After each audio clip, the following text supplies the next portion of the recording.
In June 793, off the coast of northern England, the sea was calm. No storm, no eclipse, no sign from the sky.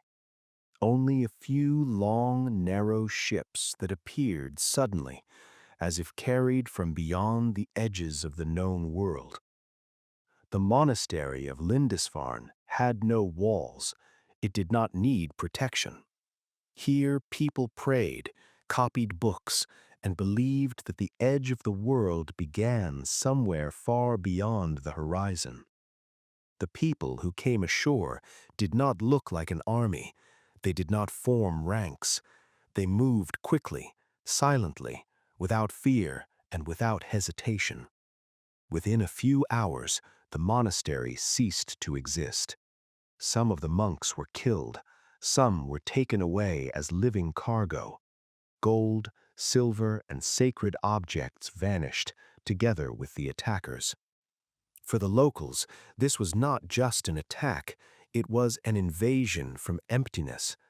Chroniclers wrote of the scourge of God, not understanding who they were facing.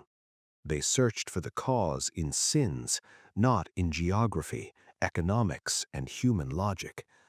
Europe did not yet know this word, but at that moment it first encountered a mobile civilization. These people did not come to conquer land. They did not seek to stay. They came, took, and disappeared, leaving behind fear and questions. The main question was simple and at the same time terrifying. Where did they come from? Northern Europe existed for a long time outside the great historical narratives. Empires were not built there. Monumental cities were not raised there. People survived there. The short summer allowed no mistakes. Winter left no space for weakness. The land gave just enough not to die, but never enough to relax.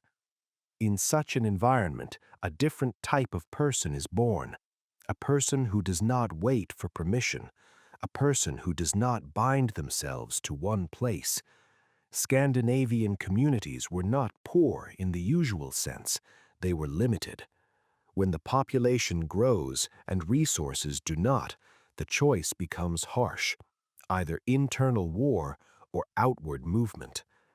The sea became the only direction without borders. It belonged to no one. It could not be divided among heirs. Those who learned to travel by sea gained an advantage, not over an enemy, over circumstances. The first raids were not great campaigns. They were tests, reconnaissance, an attempt to understand how far one could go and how weak the world beyond the waves really was. The world turned out to be unprepared. European kingdoms had armies, but they were slow. They had fortresses, but no fleets capable of intercepting the blow. They fought among themselves and did not look to the sea. The Vikings looked only there. They carried no ideology with them. They did not impose a faith. Their presence was brief but destructive. The most terrifying thing was not the violence, but the repetition. After Lindisfarne came other shores, other monasteries, other cities, and each time the attackers appeared where they were not expected. Thus, in the consciousness of Europe, the image of an enemy without a face and without borders took hold. People who come from nowhere and go into nowhere. No one yet knew that this was only the beginning, that after the raids would come settlements, after fear, trade, after chaos, a new order. But in that first moment, the main thing became clear. The sea no longer protects, and the world that seemed stable opened itself to those who were not afraid to move. This is where the history of the Vikings begins. The Vikings did not appear suddenly. They were maturing. Behind every raid stood not greed but calculation, not romance but the pressure of circumstances. Scandinavia of the 8th, 9th centuries was a space of rigid limits. The land was rocky, harvests were unstable, winter was long and merciless. A clan could not endlessly divide its plot among sons. Each generation compressed a space of life. Those who stayed doomed themselves to dependence or conflict. In such a society, a simple formula is born. Either you find something new, or you give up what is yours. Going to the sea became a third path, not an escape, but an alternative to internal destruction. A Viking was not an outcast. He was a representative of a clan that placed its bet on risk. The sea was not perceived as a hostile element. It was a space of opportunity, something no authority could control. Scandinavians understood the main thing early on. Land belongs to those who are stronger. The sea belongs to those who are bolder and smarter. Raids did not begin with a desire to kill. They began with the search for values that were easy to take and quick to exchange. Monasteries became the ideal target, not because of faith, because of the lack of protection and the concentration of wealth. This was not a religious conflict, it was logistics. Strike, withdrawal, division of spoils. No long campaigns, no sieges. What looked like chaos to Europe was a system for the Vikings. Every raid had a purpose. Every participant knew his role. Everyone returned with experience, even without loot. Thus, a culture formed in which adaptability, not stability, was valued, where authority was earned through action, not origin. A young man without his own land was not doomed. He had a path. The sea turned into a social elevator. The one who returned from a raid brought back not only silver, he brought back a story. The story became capital. Accounts of distant shores, weak fortifications, and rich cities spread quickly. Knowledge accumulated. Routes were repeated. The raid ceased to be accidental. It became predictable for those who planned it. Thus, from individual attacks, a phenomenon emerged. Not a people, not a state, but a way of life. Europe did not yet realize this. It perceived the blows separately. It did not see the overall logic. But the logic already existed. It lay in a simple decision. If the world beyond the sea is richer than your home, then home is no longer a boundary. Thus begins a movement that would later encompass the Atlantic, the rivers of the East, and the Mediterranean Sea. A movement of people for whom the path was more important than the place. And this is what makes the next step inevitable. A change in the attitude toward death. The European world of the early Middle Ages was built around the fear of loss, of land, of life, of the soul. Death was perceived as defeat even if it was heroic. It meant an end, judgment, the unknown. The northern person looked differently. In the Scandinavian world, death was not a negation of life. It was its continuation, a change of state, not disappearance. The gods did not demand submission, they demanded action. Odin did not promise peace. Thor did not guarantee protection. Even the gods would perish in the future Ragnarok. This world had no final victory, but it had meaning in struggle. Valhalla was not a reward for the righteous. It was a place for those who did not retreat, for those who died with weapons in hand. This formed a completely different psychology. A warrior who does not fear death does not act cautiously. He acts precisely, quickly, without inner doubt. That is why clashes with Vikings seemed insane to Europeans. These people did not spare themselves, but they neither rushed blindly. They accepted risk as a norm. Berserkers were not mythical creatures. They were an extreme manifestation of this logic. People who had taken the rejection of fear to its limit. Even without berserkers, every Viking went into battle with an inner readiness not to return. This changed everything. Fear ceased to be an instrument. Threats lost their meaning. Intimidation did not work. A European warrior fought for a king, land, or pay. A Viking fought for a name. a name that would be remembered, a story that would be told. The oral culture of the North made memory more important than the body. A person lived as long as they were spoken of.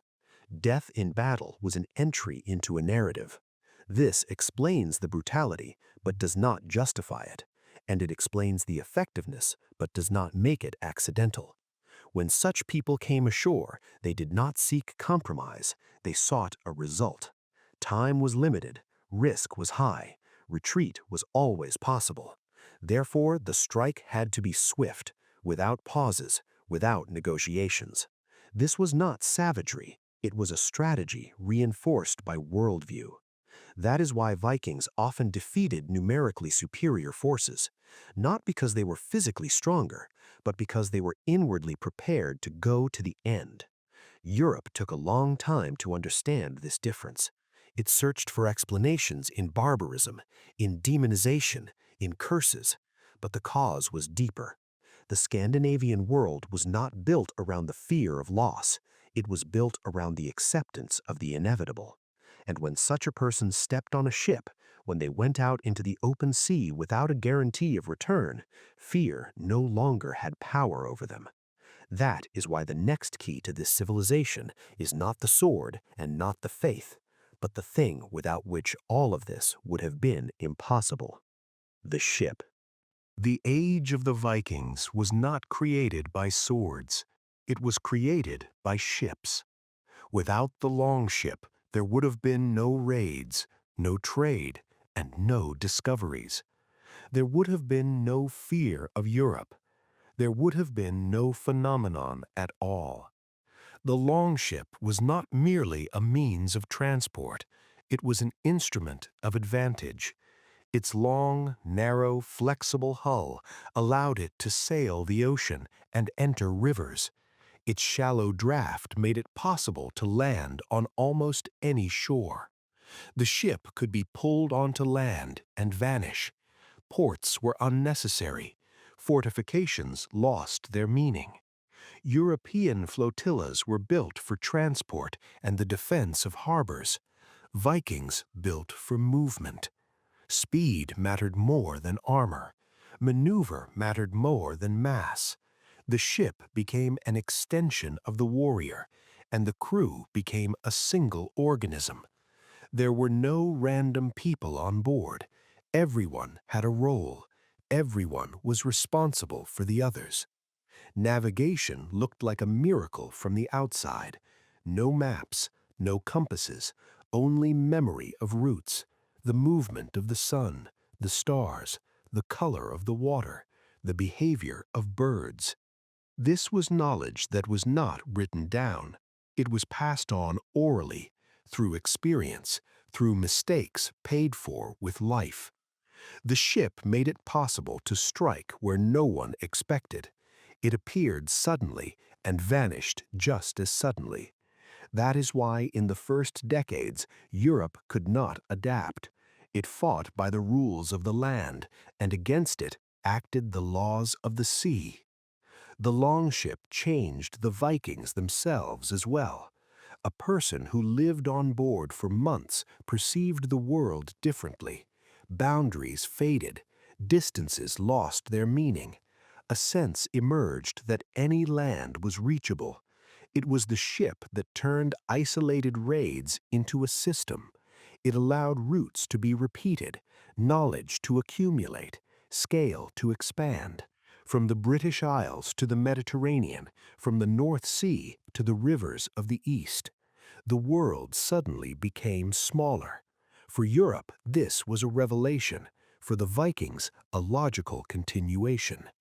When movement becomes easier than defense, the balance of power changes, and it is at this moment that the raid ceases to be merely an attack. It becomes part of a larger system, a system where war, trade, and reconnaissance are not separated, where the path matters more than the goal.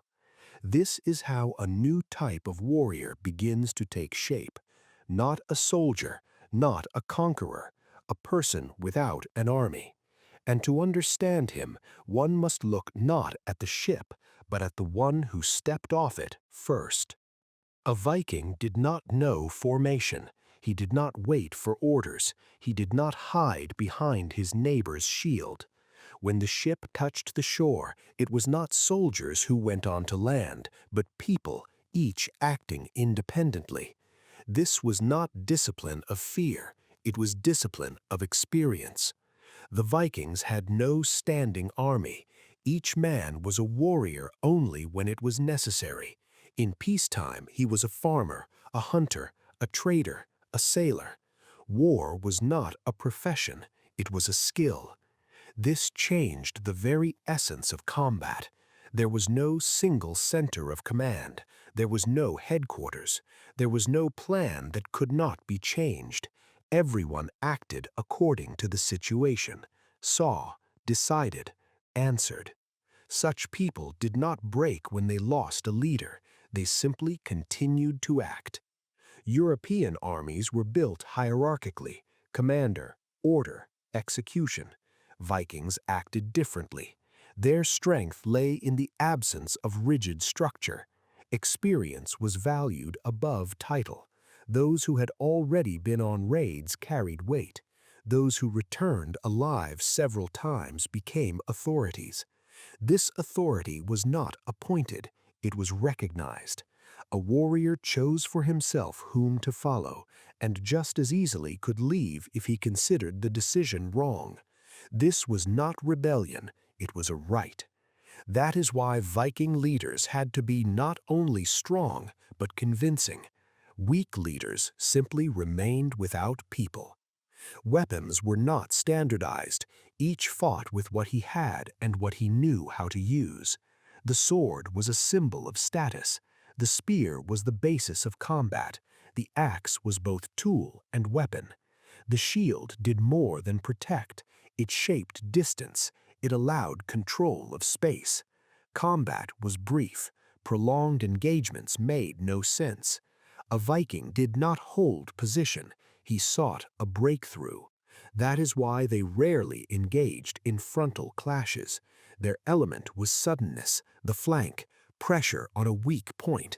This was not cowardice, it was pragmatism. Losses reduced the loot, and loot was the goal.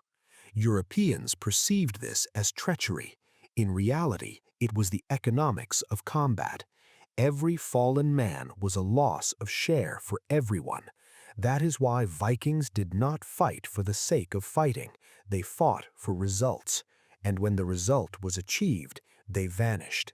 They left no garrisons. They did not hold territory. This shattered expectations again and again. The world expected occupation. It received emptiness. Thus formed the image of an enemy with whom it was impossible to negotiate by traditional means, whom it was impossible to defeat in a single decisive battle. But this warrior without an army had another side, one Europe long failed to notice. He knew not only how to fight, he knew how to count, to negotiate, to exchange. And it was this that would gradually lead the Vikings beyond simple fear, into a space where silver weighed no less than blood. The Vikings did not have an abundance of iron. Therefore, every metal object had value. Weapons were not produced en masse. They were made for a specific hand, for a specific fight. The sword was not the standard, it was the exception. A good sword cost as much as a share of a ship or the lives of several people. It was passed down through inheritance. It was given a name. To lose a sword meant to lose status. That is why the spear remained the primary weapon, cheap, universal, deadly effective. With the spear, they struck from a distance. With the spear, they finished the enemy. With the spear, they controlled space. The axe was even simpler. It did not require fine craftsmanship. It broke shields. It worked even in confined spaces. Combat was not an honorable duel. It was a collision of efficiency. The shield among the Vikings was not passive protection. It was an active tool. They struck with the shield. They pushed with the shield. They broke the opponent's rhythm with the shield. Wooden shields wore out quickly. They were not preserved. They were used. Combat lasted minutes, sometimes seconds.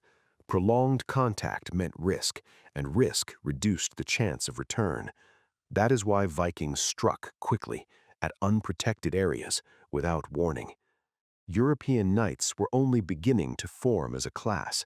Their tactics were slow, their equipment heavy. Vikings won through tempo. They did not seek to break the enemy morally, they sought to break resistance physically. After that, there was no sense in continuing. This logic of combat did not require mass armies, it required precision. Every strike mattered, every mistake had a cost. That is why experience accumulated quickly. Those who survived became more dangerous with each raid. Weapons were an extension of experience, not a symbol, not an ornament. When such a warrior stepped ashore, he already knew how much time he had, where to strike, when to withdraw. But weapons were only part of the system. They worked only when the blow was unexpected, when the opponent had no time to gather. That is why the next element was not the sword and not the shield, but the method of action, the raid. The raid was not improvisation. It looked spontaneous only to those who found themselves under attack. For the Vikings, the raid was calculation. Routes were not chosen at random. They were tested, remembered, repeated. Every successful outing left knowledge, where the guard was weak, when the tide came, how much time was needed before resistance appeared. This knowledge was not written down, it was carried in minds, passed on in conversations, reinforced by experience. The raid began long before the ships appeared, and it ended not on the shore, but during the division of loot. The division was strict, clear, understood by everyone. Breaking the rules destroyed trust, and without trust, the system did not work. That is why internal discipline was harsher than external chaos. Vikings did not attack everything indiscriminately. They chose targets, places without walls, settlements without garrisons, river nodes. They avoided prolonged battles, bypassed fortifications, did not waste strength where profit was doubtful. This was not cowardice, it was economics of risk. Every raid had a time limit. The longer the stay, the higher the chance of a trap. Therefore, speed was critical. Strike, gather, withdraw. Without pathos, without delay. Europeans tried to respond symmetrically. They built fortifications. They gathered militias, but the militias arrived too late. When the bells rang the alarm, the ships were already leaving.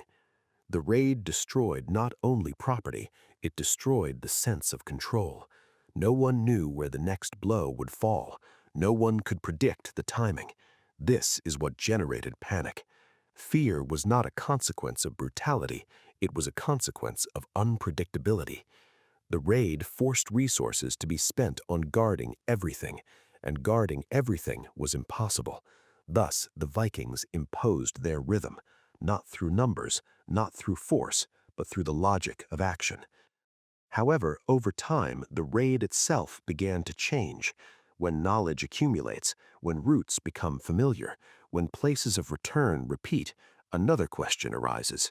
Why return every time? And it is from this moment that the raid ceases to be only a strike. It becomes a doorway into a world where silver weighs no less than the sword. Europe did not immediately understand what it was facing. The first blows were perceived as misfortune, then as punishment, only later as a pattern. The problem was not the strength of the Vikings, but their uncontrollability.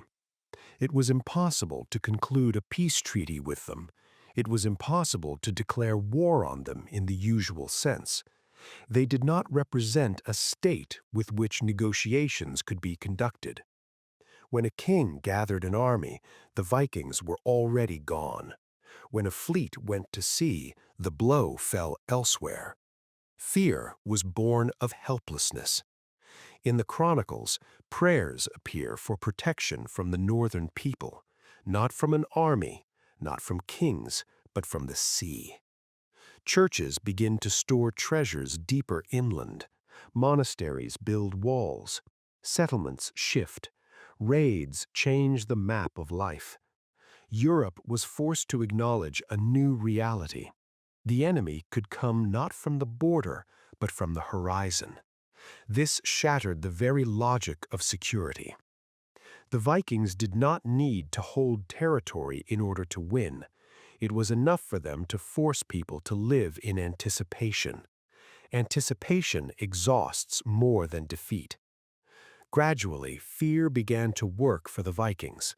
Some cities paid them off. Some opened their gates without a fight. Danegeld appeared, payment so that the blow would not occur.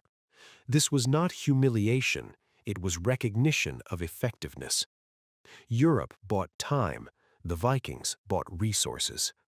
But fear also had a reverse side. It forced learning, building fleets, organizing coastal defense. The response matured slowly, and it was precisely in this period that the Vikings began to notice something else. They were not met everywhere with screams and flight. Resistance was not profitable everywhere. Some shores offered not only plunder, but the possibility of exchange. Thus, fear gradually changed its form. It ceased to be merely an emotion, it became an element of bargaining. And where yesterday bells called to prayer, today silver begins to be counted.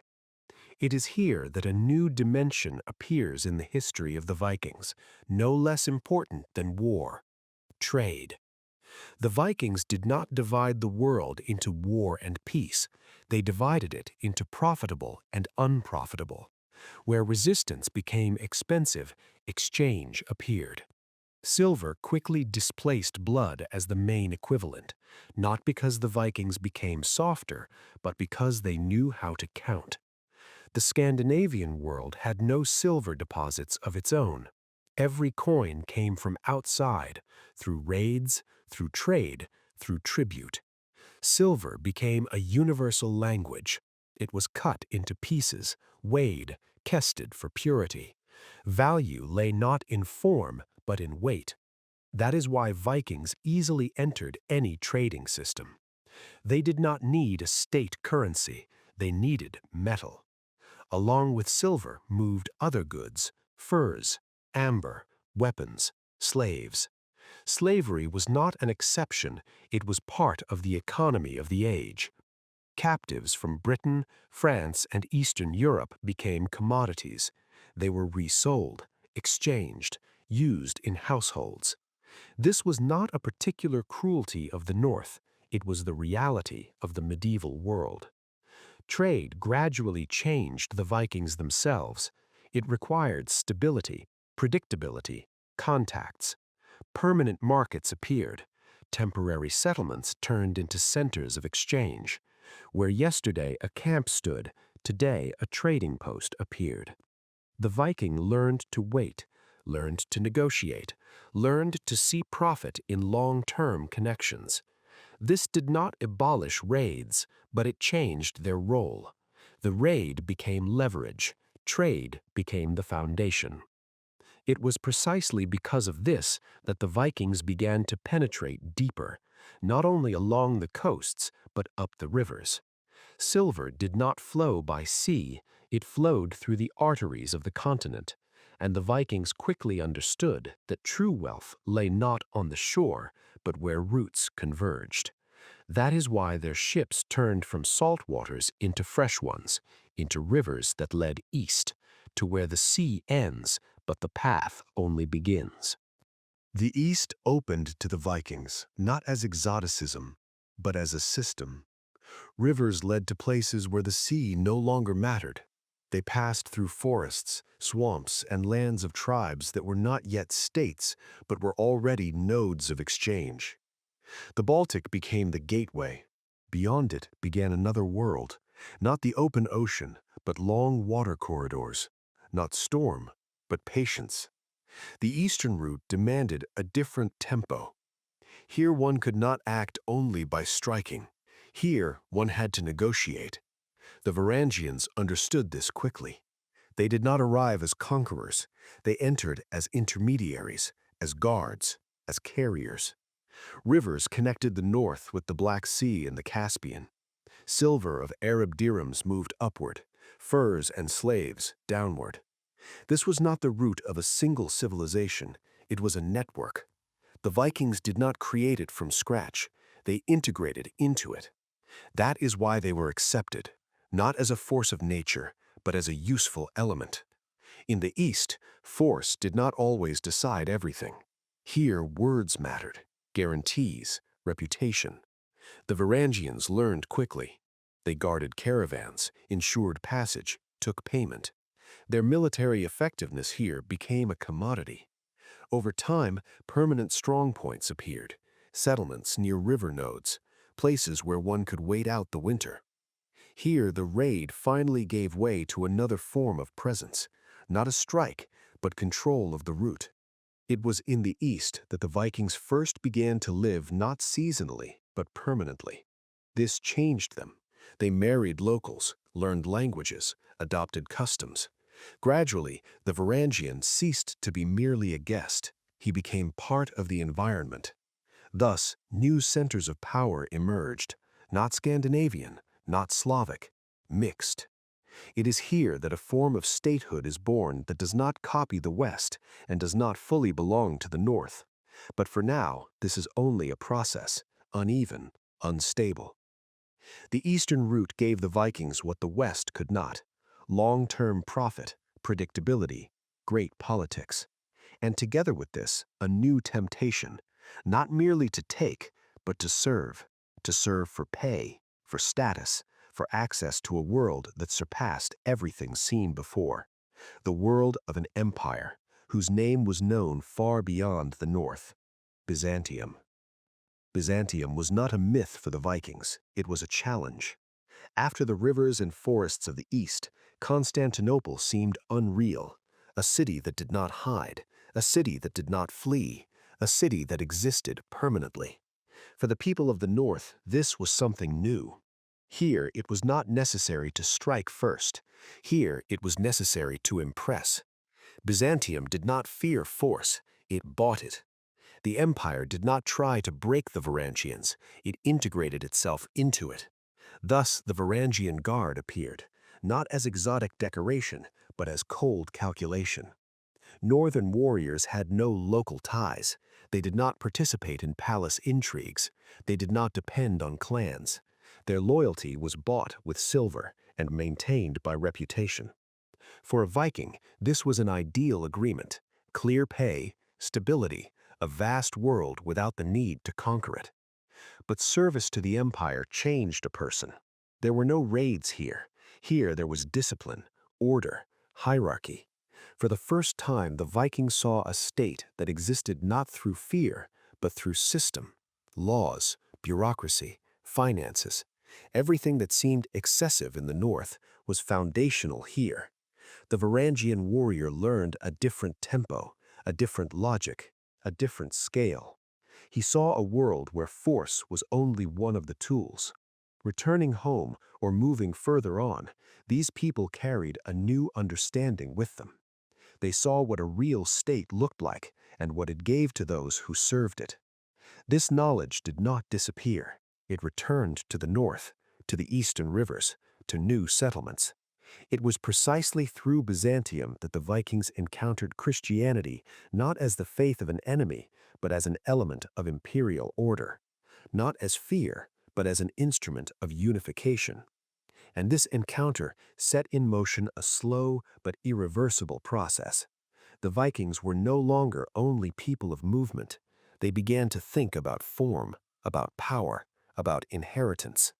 And where inheritance appears, the need for a home appears, not a temporary one, but a permanent one. And that is why the next step of the Vikings leads not to another raid, but to land where they decide to remain forever. The world of the Vikings did not rest on the sword alone. It rested on the home. And the home had a mistress. While men went to sea, The woman remained with what could not be lost, with the household, with the land, with the children, with the memory of the clan. This was not a passive role. It was power of a different level. The woman of the North had the right to own property.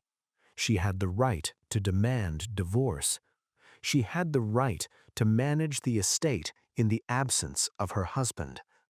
The keys to the house were a symbol not of domesticity, but of control. Without her, the raid lost its meaning, because there was nowhere to return to. Scandinavian society did not romanticize weakness. It valued reliability. The woman was responsible for the survival of the community in times when men risked not returning. That is why her word carried weight.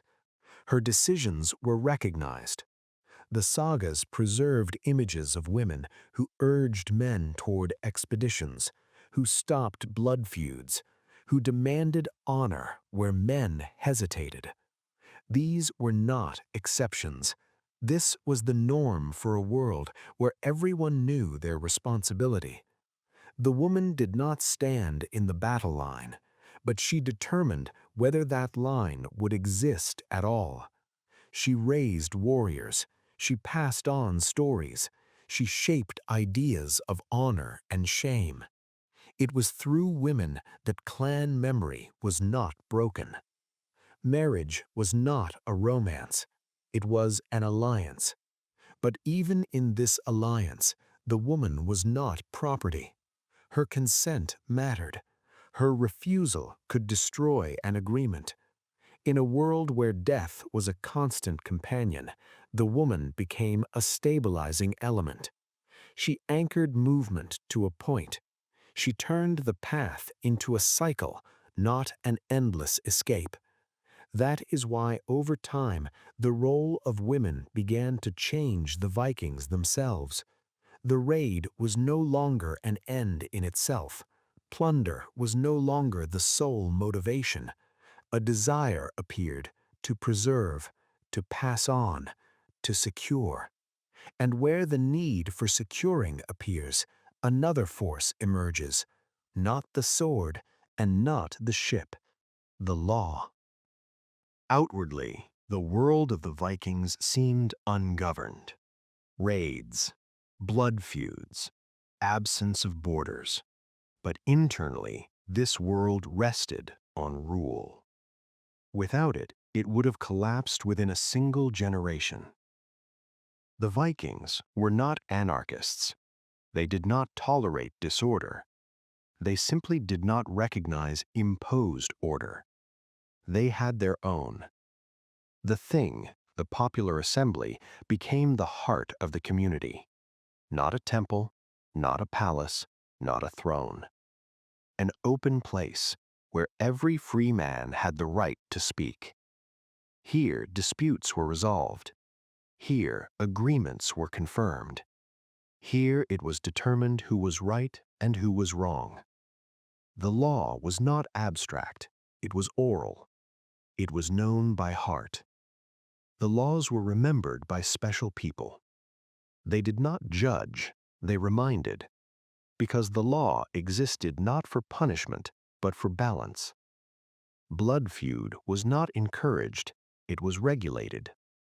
For a killing, compensation could be paid, not to avoid responsibility, but to stop the chain of violence. Life had a price, and that price was known.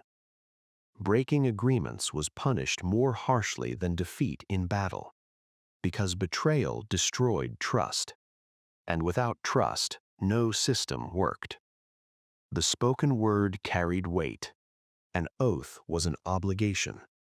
That is why agreements with the Vikings were often honored more precisely than treaties between Christian rulers. Their reputation was capital. A person who violated the law did not always die. They were exiled. Exile was more terrifying than death, because it meant the loss of the community, the loss of protection, the loss of a name. It was precisely the fear of being outside the law that kept society from collapse. The law of the North was simple, but it worked. And the more the Vikings settled, the longer they lived in one place, the more important this order became. A raid could not exist without law at home. A ship had no meaning without a shore where rules did not change every day. It was the law that made possible the transition from temporary camps to permanent settlements. And it was the law that opened the path to a new stage. Where law becomes stable, another ambition appears. Not simply to live by rules, but to establish them for others. Thus, on the horizon of the North appears something that had not existed before. A crown. A crown was not the Vikings' goal at first. It became a consequence. While raids remained seasonal, power was mobile, temporary. But where people began to stay, where homes, fields, and generations appeared, a need for permanence arose. Settlement required a different logic. Now it was necessary not only to take, but also to defend what you already had. A raid leader could no longer be only brave. He had to become an arbiter, a protector, a guarantor of order. Thus, the first kings of the North emerged. They did not inherit power automatically. They were recognized. Force remained important, but without the support of the thing, it meant nothing. The king was first among equals, not a ruler by divine right. His task was to maintain balance between clans, between law and force. It was in this period that the raid changed its function. It was no longer the basis of existence. It became an instrument of politics. Campaigns were organized centrally. Larger flotillas appeared. A goal of holding territories appeared. Normandy became an example. What began as raids ended as a duchy. Northern warriors learned to govern land that they had previously simply left behind. Attitudes towards faith also changed. Christianity ceased to be the faith of an enemy. It became the language of diplomacy. The adoption of Christianity was not a sudden enlightenment. It was a choice between isolation and inclusion in the European system. The baptism of kings opened doors to alliances, to marriages, to recognition. But old notions did not disappear. They retreated slowly. The gods of the North lived on for a long time in customs, in songs, in attitudes towards honor and death. The crown did not break the Viking. It reformatted him. A person of movement became a person of power. And with this came the moment when the world could breathe out for the first time. Raids became rarer. Danger became more predictable. The Viking Age was approaching its end. But the end of an age does not mean the disappearance of people. It means a change of role. And it was precisely this change that the world had not yet fully understood. Ages do not end suddenly. They lose their necessity. The world into which the Vikings burst changed, and with it changed the conditions that had made them strong. The coasts were no longer defenseless. Fleets appeared where there had once been only harbors. Signals warned faster than ships could arrive. The factor of suddenness was disappearing. River routes were brought under control. Tolls replaced plunder. Treaties replaced raids. The economy became more stable, and stability leaves no room for nomadic war. The kings of the North could no longer afford seasonal adventures. They were responsible for lands, for people, for harvests. A raid that once enriched could now provoke a war. The world demanded predictability. The Vikings did not lose a war. They lost their advantage. Their mobility was no longer unique. Their ships were copied. Their tactics were studied. What had been innovation became the norm. Christianity consolidated new rules. It did not destroy old customs at once, but it displaced the logic of personal war. Now violence had to be sanctioned, explained, legitimate. A free warrior became a subject. This was not defeat, it was transformation. The Vikings dissolved into the new Europe, into the Normans, into the Scandinavian kingdoms, into Eastern dynasties. Their names changed, their blood remained. Swords were laid into the earth. Ships became trading vessels. People who had lived by the path learned to live by borders. The age of movement was ending. But experience does not vanish. It passes into memory. And it is memory that decides how a people will continue to exist. In the word, in the legend, in the myth. That is why the next step of Viking history takes place not on the battlefield, it takes place in the narrative. When swords silence, the word remains. The Vikings did not hurry to write down their history. They told it. The word lived in the voice, in memory, in repetition. A saga was not a chronicle. It did not strive for accuracy of dates. It strove for meaning. Events were preserved not as they were, but as they ought to be remembered. What mattered was not what happened, but how a person acted. Sagas recorded character, choice, consequence. They have no ideal heroes. There are stubborn ones, hard ones, uncompromising ones, people who pay for their decisions. Memory in the world of the Vikings was a form of immortality. A name lived as long as it was spoken. That is why shame was frightening to death, and cowardice worse than defeat.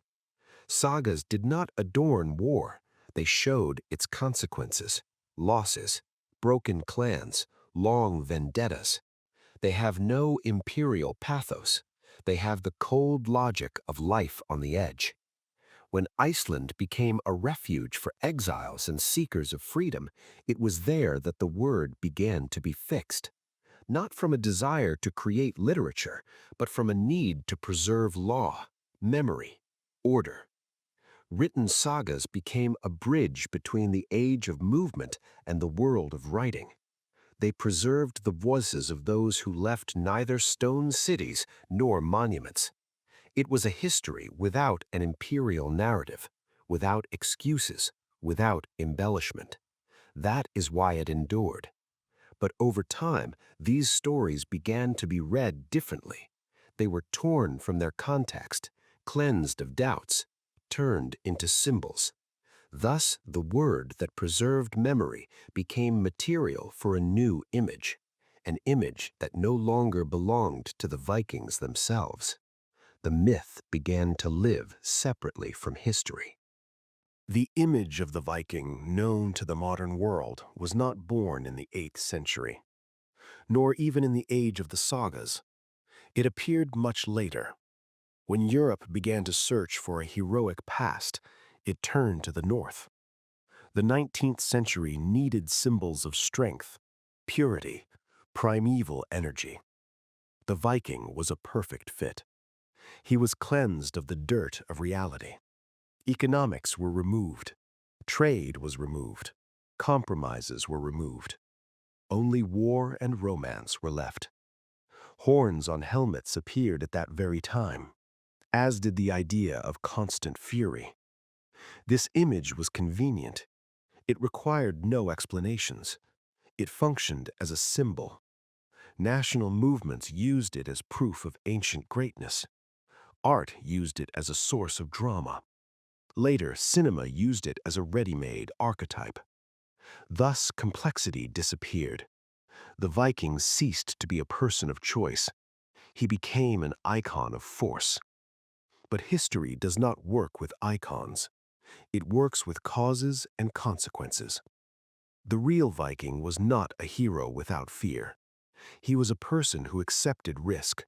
He did not seek death. He accepted its possibility. He did not hate Chuju Viru. He simply did not recognize its priority. The myth simplified all of this. It made the Viking convenient, and therefore untrue. This gap between image and reality still affects the perception of the era. We admire something that never existed in this form, and fail to notice what was truly important. The Vikings did not break Europe. They forced it to change. They did not create an empire. They demonstrated the cost of mobility. And that is what makes them interesting today. Not as a legend, but as experience. Experience that goes beyond its time. And to see this experience fully, one must take the final step. Step beyond the myth and look at the legacy they left behind. The Vikings did not leave behind an empire. They left behind a way of thinking. Their strength was never in numbers. It was in the ability to move when others waited. They did not try to stop the world. They integrated into it. That is why they cannot be called either barbarians or heroes in a simple sense. They were a response of the environment to pressure, a reaction to limitation. Where land could not sustain life, a path appeared. Where the path was dangerous, a ship appeared. Where the world seemed closed, the Vikings saw opportunity. Their history is not a history of conquests. It is a history of adaptation. They changed faster than those who considered themselves stable. When war ceased to be profitable, they chose trade. When movement became dangerous, they chose settlement. When the old faith lost its function, they accepted a new one. Without fanaticism, without illusions. The Vikings did not disappear. They dissolved into modern Europe, into laws, into trade routes, into maritime culture. Their influence does not shout, it works, in the ability to act without guarantees, in readiness to take risks, in the skill of quickly changing strategy. This is not romance. This is experience. And that is why the history of the Vikings does not end with a date. It ends with a question. What happens to a society when movement becomes the only way to survive? The Vikings gave an answer. They did not conquer the world. They learned to live within it and left an example, not for imitation, but for understanding. Because every era that loses stability, sooner or later produces its own people of movement. The history of the Vikings is not a story about the past. It is a story about choice. History rarely leaves clean endings. It rather lets go. After the Vikings, emptiness did not remain. Paths remained. The sea routes they laid did not disappear along with the raids. They became arteries of trade. River passages that were once dangerous turned into habitual connections between worlds. Where movement appeared, interaction arose. The Vikings did not create a new world. They connected the old one. The North ceased to be an edge. It became part of a system. This is their true legacy. Not fear, not destruction, not a romanticized image of a warrior, but the experience of crossing a boundary. The Vikings showed that boundaries exist only as long as they are accepted. When a boundary becomes an obstacle to life, it ceases to be law. This knowledge is not tied to an era. It returns whenever the world becomes cramped again. That is why the Vikings continue to stir imagination, not as a legend, but as a warning and a clue. Movement is neither good nor evil. It is an answer. And every society sooner or later faces a choice, to remain or to go beyond the horizon. The Vikings made their choice.